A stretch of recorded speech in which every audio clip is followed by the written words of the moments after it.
যে যারা মোবাইল চালাইতেছেন তাদেরকে কিভাবে দিতেছে ঠিক মতন। 100 টাকা আপনি মোবাইলে রিচার্জ করবেন, গ্রাহকের কর দিতে হইব 56 টাকা। আপনি 100 টাকা 56 টাকা আপনি করই দিতে হইব।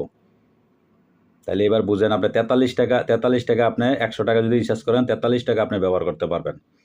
মোবাইল ফোন সেবার খরচ আরও বাড়তে যাচ্ছে। জাতীয় রাজস্ব বোর্ড এনবিআর মোবাইল সেবায় সম্পূর্ণ শুল্ক 20% থেকে বাড়িয়ে 23% করার পরিকল্পনা করছে। এ বিষয়ে অন্তর্বর্তী সরকারের উচ্চ পর্যায়ের অনুমোদন পাওয়ার পাশাপাশি সংশ্লিষ্ট দুটি মন্ত্রণালয়ের অনুমোদনও মিলেছে।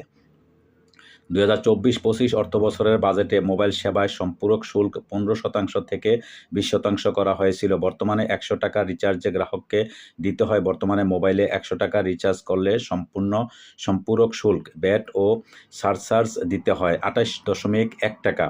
মিনিমাম ট্যাক্স ও রেভিনিউ শেয়ার দিতে হয় 6.1 টাকা।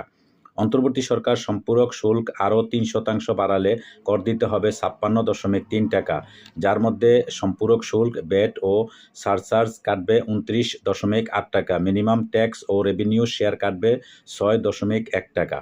পরোক্ষ কর কাটবে 20.4 টাকা। গ্রাহক মোবাইলে 100 টাকা রিচার্জ করলে সব মিলিয়ে কর দিতে হবে 56.3 টাকা। ফলে গ্রাহক মোবাইলে 100 টাকা রিচার্জে ব্যবহার করতে পারবেন মূলত মাত্র 43 টাকা 70 পয়সা। এনবিআরের এই পদক্ষেপে মোবাইল সেবার ব্যয় বৃদ্ধি পাবে, যা গ্রাহকদের জন্য বাড়তি চাপ তৈরি করবে। বিশেষত মোবাইল ফোনে কথা বলা এবং ইন্টারনেট ব্যবহার খরচ উল্লেখযোগ্যভাবে বাড়তে পারে। এটি সাধারণ গ্রাহকের জীবনে আর্থিক প্রভাব ফেলবে বলে বিশেষজ্ঞরা মনে করেছেন। তবে সরকারের লক্ষ্য রাজস্ব বৃদ্ধি করা। এনবিআরের আশা নতুন কর কাঠামো থেকে রাজস্ব আয়ে উল্লেখযোগ্য উন্নতি হবে।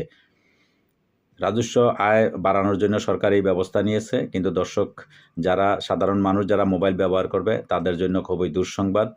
তো মোবাইল একটু কমাইয়া ব্যবহার করবেন সবাই। তাইলে এটা এক হিসাবে এটা আইনটা করার জন্য ভালো হয়েছে, কারণ যেভাবে গণহারে আপনারা মোবাইল ব্যবহার করেন সবাই, এই জন্য মোবাইল আগে যেভাবে 2 ঘন্টা ব্যবহার করতেন এখন 1 ঘন্টা ব্যবহার করবেন, কমাইয়া ব্যবহার করবেন, ঠিক আছে? তো দর্শক, আজকে এই পর্যন্তই। ভালো থাকবেন। আল্লাহ হাফেজ।